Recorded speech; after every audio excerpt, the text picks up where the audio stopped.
बिस्मिल्लाहिर्रहमानिर्रहीम, अस्सलाम वालेकुम नाज़रीन, आप देख रहे हैं पाक वतन टीवी और मैं हूं फहद करीम। शामिल करेंगे अब तक की खास टॉपिक। पाकिस्तान तहरीक इंसाफ के चेयरमैन बैरिस्टर गौहर अली खान ने मुस्लिम लीग नून, पाकिस्तान पीपल्स पार्टी, मुत्तहिदा कौमी मूवमेंट पाकिस्तान से सियासी इत्तेहाद का तासुर मुस्तरद करते हुए कहा कि उन्होंने हमारा मैंडेट चोरी किया है। Chairman PTI barrister Gauhar Ali Khan ने इस्लामाबाद हाई कोर्ट के बाहर मीडिया से गुफ्तगू करते हुए कहा कि 3 सियासी जमातों मुस्लिम लीग नून, पाकिस्तान पीपल्स पार्टी और एमके पाकिस्तान के साथ हमारा सियासी इत्तेहाद नहीं हो सकता क्योंकि ये हमारी सीटें हैं। पाकिस्तान तहरीक इंसाफ के चेयरमैन बैरिस्टर गौहर अली खान ने मुस्लिम लीग नून, पाकिस्तान पीपल्स पार्टी, मुत्तहिदा कौमी मूवमेंट पाकिस्तान से सियासी इत्तेहाद का तासुर मुस्तरद करते कहा कि उन्होंने हमारा मैंडेट चोरी किया है। चेयरमैन पीटीआई बैरिस्टर गौहर ने इस्लामाबाद हाई कोर्ट के बाहर मीडिया से गुफ्तगू करते कहा 3 सियासी जमातों मुस्लिम लीग नून, पीपी और एमके पाकिस्तान के साथ हमारा सियासी इत्तेहाद नहीं हो सकता क्योंकि ये हमारी सीटें हैं। उन्होंने कहा कराची की 22 सीटों में से 3 सीटें ये लोग जीत चुके हैं। बाकी तमाम सूरत हाल में बैरिस्टर गौहर अली खान का कहना था किसी के साथ 0 और किसी के साथ 1 मिलाकर ये सारे जितवाए गए। अल्लाह करे बानी पीटीआई ईद घर पर गुजारी। जज साहब ने 14 घंटे समाअत की और 3 मरतबा में हस्पताल भी गए। उनका कहना था कि इंसाफ में देर ही नहीं होनी चाहिए। जिस तरह से फैसले हुए तमाम गैर कानूनी थे।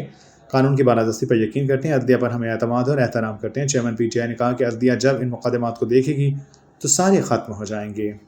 क्या मसाइल आ रहे हैं? ये हम डेमोक्रेटिक पार्टी है और इख्तिलाफ होने चाहिए। हर बंदा अपना इख्तिलाफ राय रखे और कंसेंसस से हम फैसले करते हैं और पार्टी में कभी आप लोगों को नहीं दबाते कि वो बोले नहीं और सोशल मीडिया को कंट्रोल करे आपके खिलाफ। हमारे सारे वर्कर, सपोर्टर और कोर कमेटी को इजाज़त है वो जिस भी चाहे तनकीद करना चाहे वो कर ले, लेकिन जब हम एज अ पार्टी फैसला कर लेते हैं फिर उसको सब फॉलो करते हैं और हम उसको। शेर अफजल मरमत साहब का जो नाम है वो निकाल दिया नहीं, ये गलत फहमी में लोग हैं। कोई किसी ने नाम नहीं निकाला, हमने एडिशनल नाम दिए।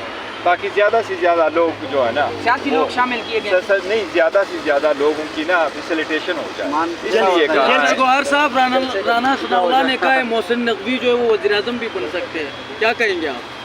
उसने ये कहा है कि अच्छा है कि वो वज़ीर-ए-आज़म नहीं बने। देखिए हम तो पहले दिन से कह रहे थे कि केयर टेकर सेटअप जो है इम्पार्शियल नहीं है, वो केयर टेकर नहीं है बल्कि एक पीडीएम की एक्सटेंशन थी।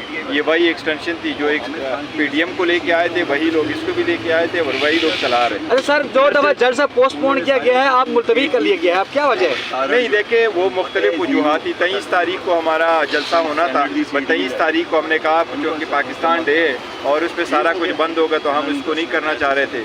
30 तारीख को फिर एनओसी नहीं मिले और हाई कोर्ट ने जब इजाज़त दी तो 6 तारीख के लिए इजाज़त दी। 6 तारीख को फिर 27वां रमज़ान होगा, लोग इबादत में बिजी होंगे, इसलिए हमने सोचा कि इसको कौन सी डेट अब ईद के फ़ौरन बाद इंशाल्लाह ताला करेंगे इंशाल्लाह। और अभी हमारी वैसे भी बाकी पार्टियों के साथ एक अलायंस सा बनने जा रहा है तो वो उसके साथ अब हमारा होगा तो सारा जलसा अगर करेंगे। गौर साहब बताइएगा, मौलाना फजलुर रहमान साहब से मुलाकात हुई अलायंस बनाने के लिए, कोई उनसे रब्ता हुआ है? देखो उनसे पहले राबिते हुए थे, अब दोबारा राबिता करें, लेकिन कल जब हमारी मुलाकात थी उसमें मौलाना फजलुर रहमान साहब की पार्टी नहीं थी, उसमें जमात इस्लामी थी, अख्तर मैंगल साहब की थी, बीएनपी वाली थी, बलूचिस्तान नेशनल पार्टी थी और क्या महमूद खान अचकज़ई साहब की पार्टी थी, जमात इस्लामी वाले थे, लियाकत बलोच साहब आए थे।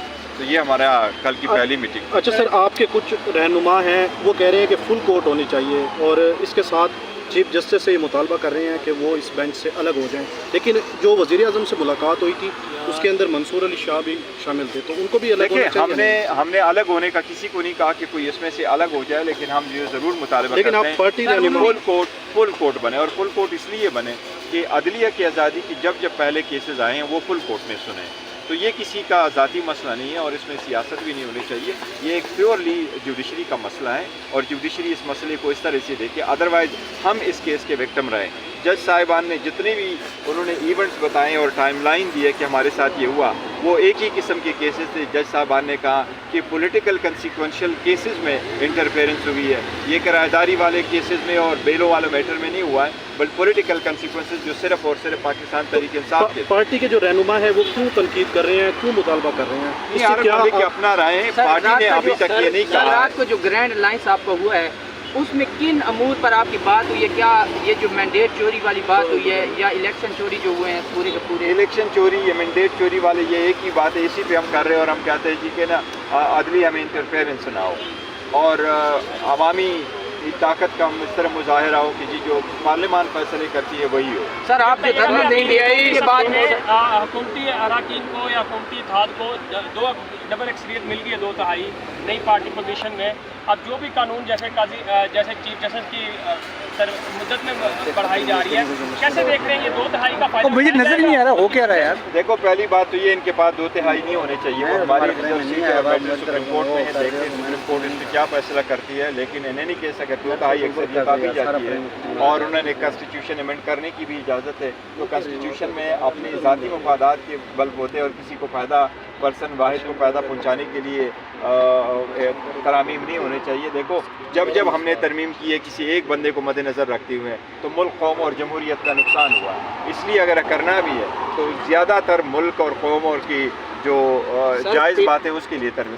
सर पीटीआई सोमोटो का शहरों का मामला है, आप सुप्रीम कोर्ट में चले गए, तो क्या आप ये मुतालबा करेंगे, क्योंकि कुछ आपके जो वो हैं लीडरान ये कह रहे हैं कि चीफ जस्टिस काजी फायज ईसा साहब ये जो हमारा मखसूस नशिस्तों वाला मामला ये ना सुने, तो क्या आप देखिए जो भी सुनता है जज साहबान जो भी सुनते हैं वो सुने। हमने किसी एक जज को नहीं कहा कि आप इसको ना सुने। आइन के मुताबिक जो जज साहबान बैठेंगे वो उसका फैसला करे आइन के मुताबिक, ये एक आइनी मसला। लेकिन ये बात ज़रूर है कि इलेक्शन कमीशन ने KPK में सेनेट के इलेक्शन मुलतवी करवाए। ये तो इलेक्शन कमीशन को हमने कहा था कि जब प्राइम मिनिस्टर का इलेक्शन हो रहा था, चीफ मिनिस्टर के हो रहे, स्पीकर डिप्टी स्पीकर के हो रहे थे, उस वक्त खड़े होकर पहले दिन मैंने पॉइंट आउट किया था स्पीकर के सामने कि इस इलेक्शन को आप रोकिए, और हमने मिसालें भी दी थी कि बाकी दुनिया में भी इलेक्शन ऐसे रुके, तो उन्होंने कहा था नहीं इलेक्शन विल प्रोसीड। तो वो उस वक्त कराए, तो अभी आपने KPK में क्यों नहीं कराए? सर कल खान साहब ने बुशरा बीबी पे कुछ तहफ़्फ़ुज़ात दिए हैं सर, उस पर आप कुछ काम कर रहे हैं? वो कल हम उनसे जिक्र किया हुआ है, हमने उसका जिक्र ज़रूर किया हुआ है। सर पीटीआई सोमोटो का कह रही थी, आज चीफ जस्टिस ने कहा कि मुझे हैरानगी होती है जब वकीला कहते हैं कि सोमोटो ले।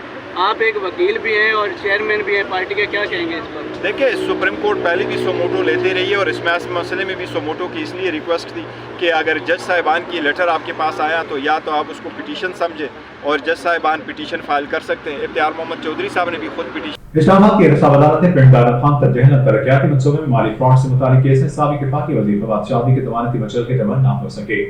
अदालत ने इनके जुडिशल रिमांड में 15 अप्रैल तक तौसीक कर दी। मुकदमे की समाअत एहतसाब अदालत के जज नासिर जावेद राना ने की। फवाद चौधरी को एहतसाब अदालत में पेश किया गया। जज नासिर जावेद ने फवाद चौधरी से इस्तफसार किया कि जमानत हो गई है आपकी? साबिक वज़ीर ने बताया जी जमानत हो गई है। इस्लामाबाद की एहतसाब अदालत ने पिंड दादा खान तजहन तरक्याती मंसूबे में माली फ्रॉड से मुताल्लिक केस में साबिक वफाकी वज़ीर फवाद चौधरी की ज़मानती मचल के जमा ना हो सके। अदालत ने इनके जुडिशल रिमांड में 15 अप्रैल तक तौसीक कर दी। मुकदमे की समाअत एहतसाब अदालत के जज नासिर जावेद राना ने की। फवाद चौधरी को एहतसाब अदालत में पेश किया गया। जज नासिर जावेद ने फवाद चौधरी से इस्तफसार किया कि ज़मानत हो गई है आपकी? साबिक वज़ीर ने बताया जी ज़मानत हो गई। जज नासिर जावेद राना ने मज़ीद दरियाफ्त किया कि मचल के जमा करवाए हैं कहाँ, हाई कोर्ट में करवाने हैं या एहतसाब अदालत में? फवाद चौधरी ने जवाब दिया कि अभी तक ऑर्डर का इंतजार है, तहरीरी ऑर्डर मिलेगा तो ही मचल के जमा करवाएंगे। जज नासिर जावेद राना ने मुस्कुराते हुए फवाद चौधरी से मुकालमा किया कि मचल के जमा करवाएं और बाहर आएँ। साबिक वज़ीर ने जवाब दिया कि बाहर तो खैर क्या ही आना है, वो आपको पता है। जज नासिर जावेद ने रिमार्क दिया कि क्यों, और भी कोई केस है जिसमें ज़मानत नहीं हुई? फवाद चौधरी ने कहा कि केस बनाते वक्त कौन सा टाइम लगता है। फवाद चौधरी ने इस्तदा की कि इनके वकील कैसर इमाम के आने तक इंतजार करने, जिस पर अदालत ने समाअत में वक्फा कर दिया। वक्फे के बाद अदालत ने फवाद चौधरी की जुडिशल रिमांड में 15 अप्रैल तक तौसीक कर दी। वाज़ेह है कि 1 अप्रैल को इस्लामाबाद हाई कोर्ट ने जहनम पिंड दादा खान प्रोजेक्ट में खुर्दबुर्द केस में साबिक वफाकी वज़ीर फवाद चौधरी की ज़मानत बाद अज़ गिरफ्तारी मंजूर कर ली और इनकी रिहाई का हुक्म दे दिया। 18 मार्च को इस्लामाबाद हाई कोर्ट ने जहनम में तामीराती मनसूबों में खुर्दबुर्द केस में साबिक वफाकी वज़ीर फवाद चौधरी की दरख्वास्त ज़मानत पर कौमी एहतसाब ब्यूरो को नोटिस जारी करके आइंदा हफ्ते तक जवाब तलब कर लिया था। वाज़ेह है कि 4 नवंबर को फवाद चौधरी को इस्लामाबाद से गिरफ्तार कर लिया गया था। रहनुमा इस्तेकाम पाकिस्तान पार्टी फवाद चौधरी के भाई फैसल चौधरी ने बताया गिरफ्तारी की तस्दीक की थी। 5 नवंबर को साबिक वफाकी वज़ीर को ड्यूटी मजिस्ट्रेट अब्बास शाह की अदालत पेश किया गया। फवाद चौधरी को ज़हीर नामी शख्स की जानिब से दर्ज FIR में गिरफ्तार किया गया। FIR अदालत में पढ़कर सुनाई गई। 10 दिसंबर को फवाद चौधरी का 1 रोज़ा जिस्मानी रिमांड मंजूर करते हुए मुतालिका अदालत पेश करने का हुक्म दिया था। 11 दिसंबर को रावलपिंडी की एंटी करप्शन अदालत ने 35 लाख रुपये के बदनवानी केस में फवाद चौधरी के 7 रोज़ा जिस्मानी रिमांड की इस्तदा मुस्तरद करते उन्हें जुडिशल रिमांड पर जेल भेजने का हुक्म दिया। 15 दिसंबर रावलपिंडी की एंटी करप्शन अदालत ने 35 लाख रुपये के बदनवानी केस में साबिक वफाकी वज़ीर फवाद चौधरी का मज़ीद जिस्मानी रिमांड देने की इस्तदा मुस्तरद कर दी। 20 दिसंबर को इस्लामाबाद की एहतसाब अदालत ने पिंड दादा खान जहनम 2 रैया सड़क की तामीर ज़मीन की खरीदारी में खुर्दबुर्द से मुतालिक केस में साबिक वफाकी वज़ीर फवाद चौधरी को 10 रोज़ा जिस्मानी रिमांड मंजूर करते हुए नैब की तहवील में दे दिया। बाद 30 दिसंबर को अदालत ने पिंड दादा खान जहनम 2 रैया सड़क की तामीर ज़मीन की खरीदारी में खुर्दबुर्द से मुतालिक केस में साबिक वफाकी वज़ीर पाक तहरीक इंसाफ के साबिक रहनुमा फवाद चौधरी का 6 रोज़ा जिस्मानी रिमांड मंजूर कर लिया। 5 जनवरी को इस्लामाबाद की एहतसाब अदालत ने जेएनएम की तामीराती मनसूबे में खोर्दबोर्ड केस में साबिक वफाकी वज़ीर फवाद चौधरी का 4 रोज़ा जिस्मानी रिमांड मंजूर किया। इस तरह 9 और 12 जनवरी को भी 3-3 रोज़ा जिस्मानी रिमांड मंजूर किया। 18 जनवरी को इस्लामाबाद की एहतसाब अदालत ने पिंड आदम खान तक जेएनएम तरक्याती मनसूबे में माली फ्रॉड से मुतालिक केस में फवाद चौधरी को जुडिशल रिमांड पर जेल भेज दिया और उनकी ही B क्लास की सहूलत की दरख्वास्त भी मंजूर कर दी। 7 मार्च को इस्लामाबाद हाई कोर्ट ने साबिक वफाकी वज़ीर फवाद चौधरी से जेल में अली खाना की मुलाकात के लिए जुमेरात का दिन मुख्तस कर दिया था। इस्लामाबाद हाई कोर्ट ने साइबर केस में साबिक वज़ीर-ए-आज़म इमरान खान और साबिक वज़ीर शाह महमूद कुरैशी की सजा के खिलाफ अपीलों पर समाअत के दौरान चीफ जस्टिस आमिर फारूक ने दरियाफ्त किया कि जब कोडेड पैगाम को डिकोड करके कॉपी बनाई जाए तो वो भी साइट पर ही रहेगा। इस्लामाबाद हाई कोर्ट के चीफ जस्टिस आमिर फारूक और जस्टिस मियां गुल हसन औरंगजेब ने मुकदमे की समाअत के आगाज पर अदालत ने एडवोकेट जनरल को रोस्टर पर बुलाकर हिदायत जारी की कि गुज़श्ता रोज इस्लामाबाद हाई कोर्ट के जजों को मौसूल होने वाले खत के वाक़े पर इंस्पेक्टर जनरल और सीनियर सुपरिटेंडेंट ऑपरेशंस को फौरी हाई कोर्ट तलब किया जाए। इस्लामाबाद हाई कोर्ट में साइबर केस में साबिक वज़ीर-ए-आज़म इमरान खान और साबिक वज़ीर शाह महमूद कुरैशी की सजा के खिलाफ अपीलों पर समाअत के दौरान चीफ जस्टिस आमिर फारूक ने दरियाफ्त किया कि जब कोडेड पैगाम को डिकोड करके कॉपी बनाई जाए तो वो भी साइफर ही रहेगा। इस्लामाबाद हाई कोर्ट के चीफ जस्टिस आमिर फारूक और जस्टिस मियां गुल हसन औरंगजेब ने मुकदमे की समाअत के आगाज पर अदालत ने एडवोकेट जनरल को रोस्टर पर बुलाकर हिदायत जारी की कि गुज़श्ता रोज इस्लामाबाद हाई कोर्ट के जजों को मौसूल होने वाले खत के वाक़े पर इंस्पेक्टर जनरल और सीनियर सुपरिटेंडेंट ऑपरेशंस को फौरी हाई कोर्ट तलब किया जाए।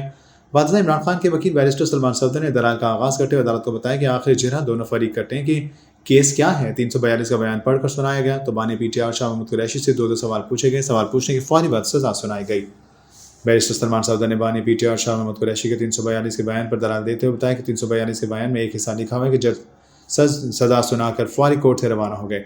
कैसे हो सकता है कि 342 के बयान में ये किस तरह लिखा हुआ है? 342 का बयान एक मुकालमा होता है जो फैसले से पहले होता है। इस पर चीफ जस्टिस आमिर फारूक ने रिमार्क्स दिए कि आपने 342 के बयान को कन्फ्रंट कर दिया और बयान सामने भी आ गया। क्या इस फैसले में प्रोसिक्यूशन और डिफेंस के दलाल मौजूद हैं? जिस पर बैरिस्टर सलमान सफदर ने जवाब दिया कि नहीं, फैसले में दलाल नहीं है। जजमेंट में एक पैराग्राफ मौजूद है जिसमें दलाल का जिक्र किया गया कि डिफेंस काउंसिल दलाल से साबित नहीं कर सके। ट्रायल कोर्ट ने फैसले में प्रोसिक्यूशन के दलाल पर 4 सिफात और वकला सफाई का मौक़िफ़ 16 से 15 लाइनों में लिखा है। सलमान सफदर ने कहा कि ये वकला सफाई भी सरकार की जानिब से मुकर्रर किए गए थे। शाह महमूद कुरैशी के बतौर मुल्ज़िम बयान से पहले ही फैसला सुना दिया गया। हमसे ऐसी क्या गुस्ताखी हुई कि हमें कोर्ट से बाहर कर दिया गया कि आप अब अदालत में ना आएँ। इस पर चीफ जस्टिस आमिर फारूक ने इस्तफसार किया कि आप कहना चाह रहे हैं कि ट्रायल के दौरान फेयर ट्रायल के तकाजे पूरे नहीं किए गए। वकील ने बताया कि जब केस 2 मरतबा रिमांड बैक होकर जाए तो जज को एहतियात से केस सुनना चाहिए। जस्टिस मियां गुल हसन औरंगजेब ने रिमार्क्स दिए कि ट्रायल कोर्ट जज ने अपने फैसले में ये फाइंडिंग दी कि पाकिस्तान अमरीका ताल्लुकात खत्म हो गए। ट्रायल जज ने किस बुनियाद पर यह लिखा कि ताल्लुकात खत्म हो गए? सलमान सफदर ने बताया कि असद मजीद डोनाल्ड लू के साथ लंच किया और इस लंच पर गुफ्तगू की। ट्रायल जज ने अमरीका में पाकिस्तानी सफ़ीर असद मजीद के बयान पर बुनियाद पर लिखा कि जस्टिस मियां गुल हसन औरंगजेब ने रिमार्क्स दिए कि असद मजीद ने यह भी नहीं कहा। बादशाह वकील ने कोर्ट में शाह महमूद कुरैशी के अवामी इज्तिमा में की गई तकरीर दोबारा पढ़कर सुनाई। वकील सलमान सफदर ने कहा कि इस पर तकरीर पर 10 साल कबल की सज़ा सुना दी गई। Chief justice Islamabad high court ने कहा कि इमरान खान के खिलाफ इल्ज़ामात सीक्रेट डॉक्यूमेंट को ज़ाहिर करने और फिर इसे गायब करने के हैं। आपने बताया था 2 चार्जेस लगा दिए गए हैं। चार्जेस तो 1 लगना चाहिए थे। शाह महमूद कुरैशी पर ज़ाहिर करने के लिए नहीं बल्कि मामलत का इल्ज़ाम है। वकील सलमान सफदर ने कहा जज साहब फैसले में लिखते हैं कि रियासत के एतमाद का कत्ल किया गया, मुल्ज़िमान रियायत का मुस्तहिक नहीं। ज़रा जजिस को मासूल धमकियाँ में खतूत मिलने के मामले पर DIG ऑपरेशन शहजाद बुखारी और SP CTD हुमायूं हमजा अदालत पेश हुए। IG ने अदालत को बताया कि अभी तक किसी के पास इंस्पेक्टर जनरल का फेल चार्ज नहीं, इसलिए इस्लामाबाद पुलिस के तमाम ऑपरेशंस में देख रहा हूँ कि मैं मुआयने के लिए नमूने भिजवा दिए हैं। 3 से 4 दिन में रिपोर्ट आ जाएगी। अदालत ने इस्तफसार किया कहाँ से खतूत पोस्ट किए गए थे। DIG ने बताया कि स्टैंप नहीं पढ़ी जा रही। आज लाहौर हाई कोर्ट के जजेस को भी इस नाम से खतूत मिले हैं। इस पर वकील इमरान खान सलमान सफदर का कहना था कि इन्हें हर सूरत रेशमा को ढूंढना चाहिए। चीफ जस्टिस आमिर फारूक ने रिमार्क्स दिए कि आप अभी स्टैंप के पीछे पड़े हुए हैं। क्या तमाम खतूत एक ही डाक खाने से आए? DIG पुलिस ने बताया खतूत पर स्टैंप मदन में मगर रावलपिंडी की स्टैंप पड़ी जा रही है। अदालत ने दरियाफ्त किया आप दोनों अफसरान के खतूत के लिफाफे देखे हैं। SSP CTD ने जवाब दिया कि बज़ाहिर रावलपिंडी जनरल पोस्ट ऑफिस लग रहा है, GPO में पोस्ट नहीं हुआ कि इस लेटर बॉक्स में डाला गया। हम इस लेटर बॉक्स से CCTV और एरिया की मालूमात दे रहे हैं। इस हवाले से तहकीकात जारी है। पुलिस हुकाम को कहना था कि तहकीकात के लिए कमेटी भी तश्कील दे दी गई। चीफ जस्टिस आमिर फारूक ने दरियाफ्त किया कि आपने मुकदमा दर्ज किया, अब तक की पेशरफ्त क्या है? डिप्टी इंस्पेक्टर जनरल ने बताया कि हमने नमूने लैब को भिजवा दिए हैं और डायरेक्टर से मेरी बातचीत भी हो गई है। पुलिस हुकाम ने इंकशाफ किया सुप्रीम कोर्ट के जजेस को भी खतूत मिले। डिप्टी इंस्पेक्टर जनरल ने कहा सुप्रीम कोर्ट के 4 जजेस को भी इस तरह के खतूत मिले हैं। बादशाह पुलिस हुकाम हाई कोर्ट से वापस रवाना हो गए। गुज़श्ता रोज़ बस्ती खाना में इस्राइली फ़िज़ाई हमले के नतीजे में गैर मुल्की NGO world central kitchen WCK के 7 इमदादी कारकुन हलाक होने के बाद यूरोपीय यूनियन ने हमले की तहकीकात का मुतालबा कर दिया, जबकि ऑस्ट्रेलिया, बरतानिया, पोलैंड और स्पेन में मुख्तलिफ ममालिक ने सख्त मज़म्मत की। امریکہ میں قائم امدادی group world central kitchen WCK نے 2 اپریل کو تصدیق کی کہ اس کے عملے کے ارکان غزہ میں اسرائیلی فوج کے ایک ٹارگٹ حملے میں مارے گئے ہیں۔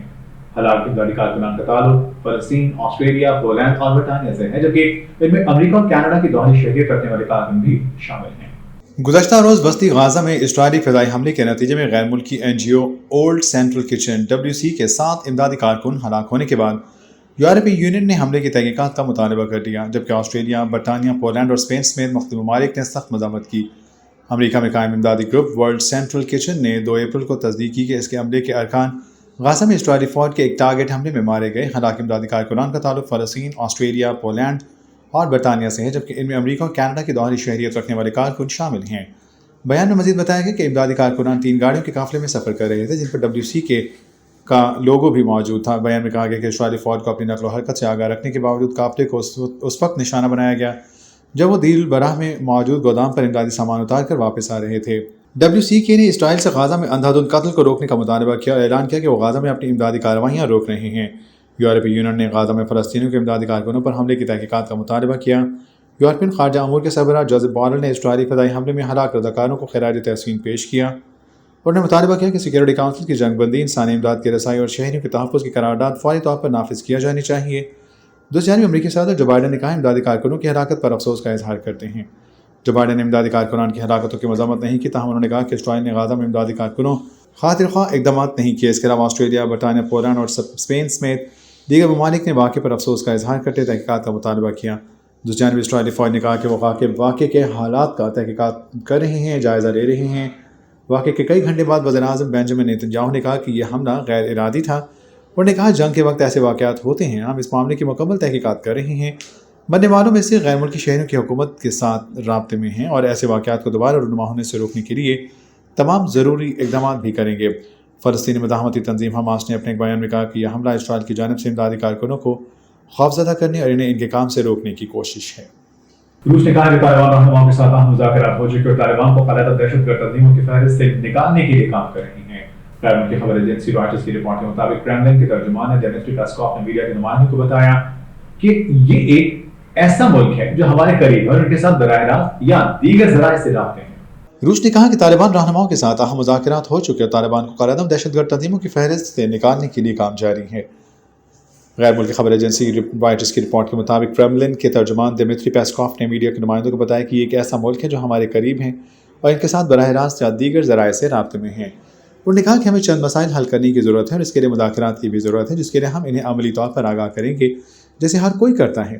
ترجمان کا کہنا تھا طالبان اس وقت افغانستان کے عبوری حکمران ہیں۔ ڈمیٹری پیسکوف نے مسائل سے آگاہ نہیں کیا، لیکن روس کی 20 سالہ تاریخ میں چند روز قبل ہی دہشت گردی کا بدترین واقعہ پیش آیا تھا، جہاں ماسکو میں کانسرٹ ہال میں فائرنگ کر کے 144 افراد کو ہلاک کر دیا گیا تھا۔ داعش نے مذکورہ حملے کی ذمہ داری قبول کی تھی اور امریکی حکام نے کہا تھا کہ ان کی خفیہ ایجنسی نے داعش خراسان کے حوالے سے خبردار کیا تھا، جبکہ روس نے حملہ آوروں کی یوکرین سے رابطوں کا شک ظاہر کیا، تاہم امریکہ نے اس موقف کو یکسر مسترد کر دیا تھا۔ خیال ہے کہ طالبان نے اگست 2021 میں امریکہ سمیت مغربی ممالک کی افواج کے انخلاء کے بعد افغانستان میں حکومت قائم کی تھی اور روس کے ساتھ براہ راست رابطے میں رہے، لیکن کالعدم دہشت گرد تنظیموں کی روسی فہرست میں تاحال موجود ہیں۔ ماضی میں ہونے والی کرکٹ کی چیمپئنز لیگ T20 پھر سے شروع ہونے کا امکان اور بھارت، آسٹریلیا اور انگلینڈ پر مشتمل دنیا کے 3 بڑے بورڈز نے لیگ دوبارہ شروع کرنے پر کام شروع کر دیا ہے۔ آسٹریلیا کے کرکٹ وکٹوریا کے چیف ایگزیکٹو آفیسر نے کہا کہ چیمپئنز لیگ کے حوالے سے بات چیت جاری ہے، لیکن ابھی تک کوئی فیصلہ نہیں کیا گیا۔ ماضی میں ہونے والی کرکٹ کی چیمپئنز لیگ T20 پھر سے شروع ہونے کا امکان اور بھارت، آسٹریلیا اور انگلینڈ پر مشتمل دنیا کے 3 بڑے بورڈز نے لیگ دوبارہ شروع کرنے پر کام شروع کر دیا ہے۔ آسٹریلیا کی کرکٹ وکٹوریا کے چیف ایگزیکٹو آفیسر نے کہا کہ چیمپئنز لیگ کے حوالے سے بات چیت جاری ہے، لیکن ابھی تک اس حوالے سے کوئی فیصلہ نہیں کیا گیا۔ تمام بورڈز کے لیے سب سے بڑا چیلنج اس دوران انٹرنیشنل اور لیگز کے سخت شیڈول کے دوران چیمپئنز لیگ کے لیے ایسا شیڈول تیار کرنا ہے جس میں لیگ میں کھیلنے والے تمام ٹیمیں دستیاب ہوں۔ ممبئی میں ایک ایونٹ میں انہوں نے بتایا کہ چیمپئنز لیگ اپنے وقت سے آگے کی چیز تھی۔ اس وقت T20 کا منظر اتنا تیار نہیں ہوا تھا، لیکن اب اس کا درست وقت ہے۔ اس وقت اس حوالے سے بھارت، آسٹریلیا اور انگلینڈ کے کرکٹ بورڈز کے درمیان بات چیت جاری ہے۔ نک کیمنس نے کہا کہ سب سے مشکل کام اس لیگ کے انعقاد کے لیے درست وقت کو ڈھونڈنا ہے، کیونکہ اس دوران ICC کے ایونٹس بھی شیڈول ہیں۔ انہوں نے کہنا تھا کہ دنیا بھر میں لیگز تو بہت ہو رہی ہیں، لیکن ہم ابھی تک یہ نہیں جان سکے کہ IPL، PSL اور بگ بیش میں سے کون سی لیگ بہتر ہے۔ اس کا پتہ جب چلے گا جب میلبرن اسٹارز کی team Karachi king Mumbai Indian سے ٹکرائے گی۔ چیمپئن لیگ 2009 سے 14 تک کھیلی گئی تھی، لیکن 10 سال قبل اس لیگ کے انعقاد کا سلسلہ روک دیا گیا تھا۔ اس وقت دنیا میں صرف انگلینڈ، آسٹریلیا اور بھارت کی لیگز تھیں، لیکن उस वक्त दुनिया के तमाम क्रिकेट खेलने वाले मुल्कों की अपनी अपनी लीग टीमें थीं और यही वजह है कि ऐसे में माजी के बरक्स इस टूर्नामेंट की अहमियत भी बढ़ जाती है। इस इवेंट में भारत की 3, ऑस्ट्रेलिया जनूबी अफ्रीका से 2-2 जबकि पाकिस्तान, वेस्ट इंडीज़ और न्यूजीलैंड से 1-1 टीम शरीक होती थी। 2014 में खेले गए आखिरी टूर्नामेंट के फाइनल में इंडियन प्रीमियर लीग की फ्रेंचाइज चेन्नई सुपर किंग्स ने मुंबई इंडियंस को शिकस्त देकर चैंपियन बनने का एजाज़ हासिल किया था। मारूफ fashion clothing designer Nomi Ansari ने इंकशाफ किया है कि इनके पास बहुत सारे लोग अजीबोगरीब किस्म की फरमाइशें लेकर आते हैं और उनसे मुतालबा करते हैं कि इन्हें आलिया भट्ट और दीपिका पादुकोण बना दिया जाए। नोमी अंसारी ने हाल ही में एक टीवी शो में शिरकत की जहां उन्होंने वक्त मामलात पर खुलकर बात की। उन्होंने इंकशाफ किया कि उन्होंने एक सिलाई मशीन से काम शुरू किया था और अब इन्हें फैशन क्लोथिंग में काम करते हुए 24 साल हो चुके हैं। मारूफ fashion clothing designer Nomi Ansari ने इंकशाफ किया है कि इनके पास बहुत सारे लोग अजीब अजीब सी फरमाइशें लेकर आते हैं, उनसे मुतालबा करते हैं कि इन्हें आलिया भट्ट और दीपिका पादुकोण बना दिया जाए। नोमी अंसारी ने हाल ही में एक टीवी शो में शिरकत की जहां उन्होंने मुख्तलिफ मामलात पर खुलकर बातें की। उन्होंने इंकशाफ किया कि उन्होंने एक सिलाई मशीन से काम शुरू किया था और अब इन्हें फैशन क्लोथिंग में काम करते हुए 24 साल हो गए हैं। नोमी अंसारी के मुताबिक आगाज़ में वो खुद ही कपड़ों की सिलाई करने समेत उन पर कढ़ाई का काम भी करते थे, जबकि उस वक्त वो बैक वक्त 3-3 मुलाजमतें भी करते थे। उन्होंने बताया कि उनका असल नाम मोहम्मद नोमान मुहय्युद्दीन है, लेकिन शुरू से ही लोग इन्हें नोमी बुलाते थे, इसीलिए उनका नाम नोमी अंसारी पड़ गया। प्रोग्राम के दौरान एक सवाल के जवाब में उन्होंने बताया कि इनके पास आने वाले लोग अजीब व गरीब फरमाइशें करते हैं और कहते हैं कि इन्हें आलिया भट्ट और दीपिका पादुकोण बना दिया जाए। उन्होंने किसी का नाम लिए बगैर कहा कि पाकिस्तानी शख्सियात आलिया भट्ट और दीपिका पादुकोण नहीं बन सकती। हर किसी की अपनी अलग अलग ज़िंदगी होती है, इनके मद्दा अलग और यहाँ के लोगों के मद्दा अलग हैं। नोमी अंसारी ने वाज़ेह नहीं किया कि इनसे किन शख्सियात ने आलिया भट्ट और दीपिका पादुकोण बनने की फरमाइश की थी। नोमी भाई, आपके पास पाकिस्तान की इंडस्ट्री के तमामी स्टार्स आते हैं, बहुत सारे बड़े बड़े लोग आते हैं, कहते हैं हमें इस तरह का बना दें, उस तरह का बना दें, ख्वाहिशात लेकर आते हैं या सबकी ख्वाहिशात होती हैं, लेकिन ख्वाहिशात को अमल करने के लिए भी एक लेवल चाहिए। हाँ, किस तरह की ख्वाहिशात? जैसे हर कोई अपने आप को आलिया भट्ट और दीपिका समझना चाहता है। आलिया भट्ट बनना चाहता है, सही बात है, मैं भी ये चाहता हूँ। तो आलिया भट्ट बनना चाहता हूँ मैं। नहीं, दीपिका लंबे हो ना। हाँ, दीपिका बन जाए तो हाँ, लोग चाहते हैं कि वो आलिया भट्ट लगें और दीपिका लगें। हालांकि ना उनके पास क्या स्ट्रक्चर फर्क है, लाइफस्टाइल फर्क है, ऑडियंस फर्क है। सही बात। तो उनको आप आलिया भट्ट नहीं बना सकते, उनको आप क्या कहते हैं, चल हट। उनको क्या कहते हैं, उनको महेश भट्ट बना सकते हैं। नाज़रीन, ये थे अब तक के खास खबरें। मज़ीद खबरों और लेटेस्ट न्यूज़ अपडेट से बाखबर रहने के लिए आप देखते रहिए बात बतन टीवी।